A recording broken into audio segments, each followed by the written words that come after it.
অৰুণে ডাঙৰীয়া, ইয়াত উপস্থিত আমাৰ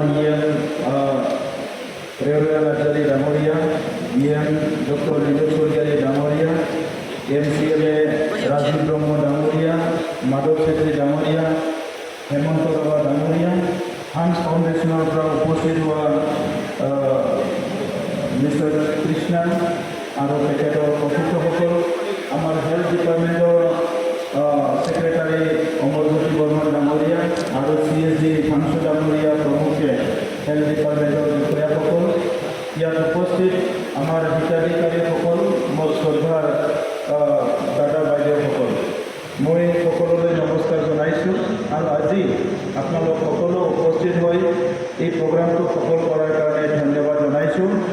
BTR চৰকাৰখনে আমাৰ অঞ্চলৰ 35 লক্ষ জনসাধাৰণক বিভিন্ন প্ৰকাৰে সহায় কৰাৰ কাৰণে বিভিন্ন আঁচনি আমি হাতত লৈছোঁ। ইয়াৰ ভিতৰত ৰোগ নিৰ্মূল BTR এই আঁচনিৰ অধীনত প্ৰতি বছৰত 9,200 পৰিয়ালক 5,000কৈ আৰ্থিক সাহায্য দিয়া এটা আঁচনি আছিলে। আৰু এই বছৰে আজি এই আঁচনিৰ মুকলি হিচাপে চেক বিতৰণ কাৰ্যসূচী লৈছে। মই আশা ৰাখিছোঁ যে এই টকাখিনিয়ে অলপ হ'লেও আমাৰ গৰীব পৰিয়ালক যেতিয়া কিবা এটা বেমাৰ হয় ঔষধ কিনি খাবৰ কাৰণে আৰু বিভিন্ন তেখেতসকলৰ চাপোৰ্টৰ কাৰণে সহায় হ'ব। আজি আমি সকলোৱে জানো আমাৰ হেল্থ ডিপাৰ্টমেণ্ট যথেষ্ট ইম্প্ৰুভ হৈ আছে। হেল্থ ছাৰ্ভিচেছ সমগ্ৰ অসমত ভাৰতত যথেষ্ট ইম্প্ৰুভ হৈ আছে আৰু সেইটো লৈ পেলাই BTR অঞ্চলতো হেল্থ ছাৰ্ভিচেছটো ইম্প্ৰুভ কৰাৰ কাৰণে বিভিন্ন আঁচনি লোৱা হৈছে। আৰু সেই আঁচনিৰ দ্বাৰা আমাৰ ৰাইজক উপকৃত কৰাৰ কাৰণে কিছুমান অলপ নতুনত্ব অনাৰ কাৰণে কিছুমান প্ৰজেক্ট লোৱা হৈছে। আৰু সেই প্ৰজেক্টবিলাক যদি 100% ৰূপায়ণ কৰিব পৰা যায় আমাৰ বহুতখিনি সহায় হ'ব। এতিয়া বিশেষভাৱে মই আজি দীঘলীয়া কথা ক'ব বিচৰা নাই। যিখিনি আমাৰ কেঞ্চাৰটো এটা ডাঙৰ বেমাৰ, কিডনিৰ ডায়ালাইচিছ এতিয়া আমাৰ এৰিয়াতে হৈ আছে। বিভিন্ন বেমাৰৰ লাহে লাহে সমাধান আমাৰ অঞ্চলতে আহি আছে। এটা প্ৰাইভেট গ্ৰুপৰ লগত অতি শীঘ্ৰে আমি বন মেৰু ট্ৰান্সপ্লাণ্টৰ কাৰণে এটা MOU চাইন কৰাৰ কাৰণে কথা চলি আছে। আমাৰ অঞ্চলত আহি তেখেতসকলে আমাক সহায় কৰিব। আমাৰ অঞ্চলৰ ৰাইজক কেনেকৈ মানে ফ্ৰী কিছুমান ছাৰ্ভিচেছ দিব পৰা যাব, ইয়াৰ কাৰণে BTR চৰকাৰৰ লগত জইণ্ট প্ৰগ্ৰাম এটা কৰাৰ কাৰণে কথা চলি থকা হৈছে। যোৱা 2 বছৰত বহুতখিনি হস্পিটেলত মোবাইল আমাৰ যিটো আছে এম্বুলেঞ্চ দিয়া হ'ল আৰু MNEও কেইটামান দিয়া হৈছে। আৰু ইতিমধ্যে এই বছৰৰে আৰম্ভণিত আমাৰ যিবিলাক ডেড বডি কেৰিং ভেনবিলাকো দিয়া হৈছে। তো লাহে লাহেকৈ ইনফ্ৰাষ্ট্ৰাকচাৰৰ ক্ষেত্ৰত যথেষ্ট ইম্প্ৰুভ হৈছে। আজি হান্স ফাউণ্ডেশ্যনৰ তৰফৰ পৰা 20টা মোবাইল মেডিকেল ইউনিট তেখেতসকলে আমাৰ 3টা ডিষ্ট্ৰিক্টত ইয়াত চলোৱাৰ কাৰণে এটা প্ৰপ'জেল আনিছে। তেখেতসকলক মই ধন্যবাদ জনাইছোঁ হান্স ফাউণ্ডেশ্যনক। আৰু এনেকুৱা বিভিন্ন ছেক্টৰে বিভিন্ন প্ৰগ্ৰামৰ মাজেৰে সকলো যদি আগবাঢ়ি আহে কম সময়ৰ ভিতৰতে BTR অঞ্চলৰ বিভিন্ন প্ৰব্লেমবিলাকক আমি ছল্ভ কৰিব পাৰিম বুলি আশা কৰিছোঁ। মই কিছুমান নেশ্যনেল লেভেলৰ অৰ্গেনাইজেশ্যনৰ লগত কথা পাতি আছোঁ। বিশেষভাৱে যিসকলৰ কেঞ্চাৰ, আজিকালি আমাৰ অঞ্চলত কেঞ্চাৰ বেমাৰ বহুত বাঢ়ি আছে আৰু মানুহবিলাকৰ কেঞ্চাৰ ট্ৰিটমেণ্টক লৈ পেলাই যথেষ্ট কনফিউজন হয়, যথেষ্ট সপজা হয়।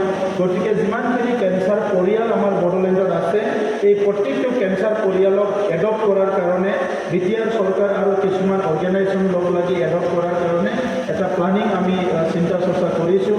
আৰু আমাৰ হেল্থ ডিপাৰ্টমেণ্টে ৰোগ নিৰ্মূল BTR এই প্ৰজেক্টৰ আণ্ডাৰতে কেঞ্চাৰ পেচেণ্টবিলাকক কেনেকৈ আমি ডাইৰেক্ট গাইড কৰিব পাৰোঁ, হেল্প কৰিব পাৰোঁ, ছাপোৰ্ট কৰিব পাৰোঁ, তেনেকুৱা কিছুমান প্ৰগ্ৰাম আমি লোৱাৰ কাৰণে চিন্তা চৰ্চা কৰা হৈছে।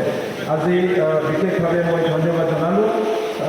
আমাৰ স্বাধীনতা দিৱস আহি আছে 15 আগষ্ট।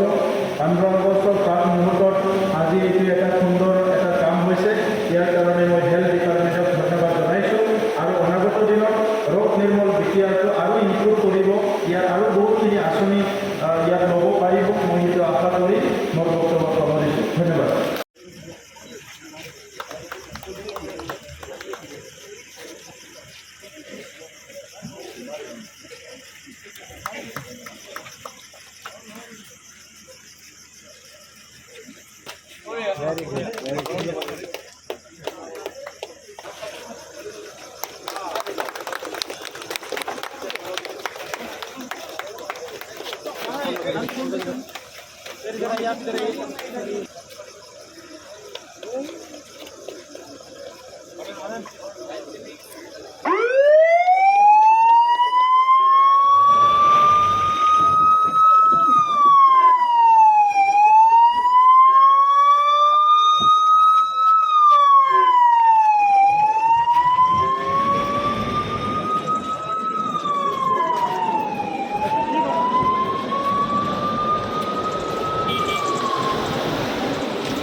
এতিয়াৰ চৰকাৰৰ যিটো ৰোগ নিৰ্মূল আঁচনি আছিলে এই আঁচনিৰ দ্বাৰা প্ৰথম চেক বিতৰণৰ যিটো কাৰ্যসূচী এইটো আমাৰ বৰপেটা কালচাৰেল কৰ্পৰেশ্যন কৰা হৈছে হেল্থ ডিপাৰ্টমেণ্টৰ তৰফৰ পৰা আৰু এই আঁচনিৰ দ্বাৰা আমাৰ বড়োলেণ্ডৰ জিলাবোৰত যিসকলৰ আমাৰ হেল্থত আক্ৰান্ত হৈ থকা বিভিন্ন পৰিয়ালক 5,000 কৰি অনুদান দিয়াৰ এটা প্ৰগ্ৰাম আমাৰ আছিলে আৰু ইয়াৰে আজি প্ৰথম আৰম্ভণি ইয়াত কৰা হৈছে আৰু এই প্ৰগ্ৰামটো কণ্টিনিউ চলি থাকিব। এতিয়া অঞ্চলৰ হেল্থ ছাৰ্ভিচেছটো অধিক শক্তিশালী কৰাৰ কাৰণে আৰু ৰাইজৰ ওচৰলৈ ভাল এটা স্বাস্থ্যসেৱা লৈ যাবলৈ আৰু গেপ ফিল আপ কৰিবলৈ ৰোগ নিৰ্মূল বিটিআৰ আঁচনিটো তৈয়াৰ কৰা হৈছিলে আৰু ইয়াৰ অধীনতে যোৱা বছৰো বহুতখিনি এম্বুলেঞ্চ দিয়া হৈছে। ইয়াৰ অধীনতে এই আঁচনিৰ অধীনতে এই বছৰৰ আৰম্ভণিত আমাৰ হেল্থ ডিপাৰ্টমেণ্ট তৰফৰ পৰা বহুতখিনি আমাৰ কি আছে ডেড বডি কেৰিং ভেন দিয়া হৈছে আৰু আজি সময়ত বহুতখিনি সাব চেণ্টাৰ হেল্থ চেণ্টাৰবিলাক ইম্প্ৰুভ কৰা হৈছে, বহুত মেচিনাৰী ইয়াত ইনষ্টল কৰা হৈছে আৰু আজিৰ তাৰিখত আমাৰ বড়োলেণ্ডতে ডায়ালাইচিছ কৰাৰ কাৰণে কিছুমান সুবিধা ইতিমধ্যে হৈ উঠিছে আৰু তেনেকৈ বিভিন্ন ছেক্টৰত বিভিন্ন এৰিয়াত হেল্থ ছাৰ্ভিচেছটো ডেভেলপ কৰাৰ কাৰণে ইতিমধ্যে কাম কৰা হৈছে। আজি আমাৰ কাৰণে আৰু এটা ভাল খবৰ, বিভিন্ন এজেঞ্চিয়ে আমাৰ অঞ্চলৰ যিটো আছে স্বাস্থ্যসেৱাৰ কাৰণে সহায় কৰিবলৈ আহি আছে। ইয়াৰে আজি প্ৰথম এটা ডাঙৰ এচিভমেণ্ট এইটো হৈছে হান্স ফাউণ্ডেশ্যনে 20টা MMU মোবাইল মেডিকেল ইউনিট আমাৰ ইয়াত তেখেতসকলে আৰম্ভ কৰিব কোকৰাঝাৰ, চিৰাং আৰু বাক্সা ডিষ্ট্ৰিক্টত আৰু সেই MMU যিটো আছে তেখেতসকলৰ যিটো গাড়ী থাকিব সেই গাড়ীখনত বহুতখিনি ফেচিলিটি তাত থাকিব আৰু তেখেতসকলে প্ৰথমতে আৰম্ভণি এই 20টা গাড়ীৰে কৰিব, ইয়াৰ পিছত আৰু এক্সটেণ্ড কৰিব। মই আশা ৰাখিছোঁ আমাৰ বিটিআৰ চৰকাৰ হেল্থ ডিপাৰ্টমেণ্ট আৰু হান্স ফাউণ্ডেশ্যন মিলি পেলাই আমাৰ অঞ্চলৰ যিখিনি বিভিন্ন টেষ্ট কৰা বিভিন্ন বেমাৰবিলাক আমাৰ ডিটেক্ট কৰা আইডেণ্টিফাই কৰি পেলাই তেখেতসকলক এডভাইচ কৰা আৰু তেখেতসকলক ছাৰ্ভিচেছ প্ৰভাইড কৰাত বহুতখিনি আগবাঢ়ি যাব পাৰিব। গতিকে 15 আগষ্টৰ পাক মুহূৰ্তত আজি বহুত ডাঙৰ এটা কাম আমাৰ হৈ গৈছে। অনাগত দিনত হেল্থ ছাৰ্ভিচেছটো বিটিআৰ অঞ্চলৰ ৰাইজে অতি সহজে কেনেকৈ পাব পাৰোঁ ইয়াৰ কাৰণে আমি চিন্তা কৰা হৈছে। নেক্সট ষ্টেপত আমাৰ ৰোগ নিৰ্মূল বিটিআৰৰ আণ্ডাৰতে আমাৰ তাত যিখিনি কেঞ্চাৰ ফেমিলি আছে সেইখিনি এডপ্ট কৰাৰ কাৰণে আমি কিছুমান অৰ্গেনাইজেশ্যনৰ লগত কথা পাতি আছোঁ আৰু সেই অৰ্গেনাইজেশ্যন আৰু বিটিআৰ চৰকাৰ মিলি পেলাই আমাৰ অঞ্চলৰ দুখীয়া যিবিলাক পৰিয়াল আছে য'ত নেকি কেঞ্চাৰ পেচেণ্ট আছে তেখেতসকলক গাইড কৰা ছাপৰ্ট কৰা বিভিন্ন কামবিলাকো আমি হাতত ল'বলৈ গৈ আছোঁ। তো সেইকাৰণে মই বিটিআৰ অঞ্চলৰ ৰাইজক ধন্যবাদ জনাইছোঁ যে তেখেতসকলে আজি UPPL, BJP আৰু GSP চৰকাৰ তেখেতসকলৰ সদিচ্ছাতে হৈছে এতিয়া আমাৰ যিটো কমিটমেণ্ট ইয়াত এটা পৰিৱৰ্তন আনিব লাগে, ইয়াত এটা উন্নয়ন আনিব লাগে আৰু ৰাইজক best of the best service দিব লাগে।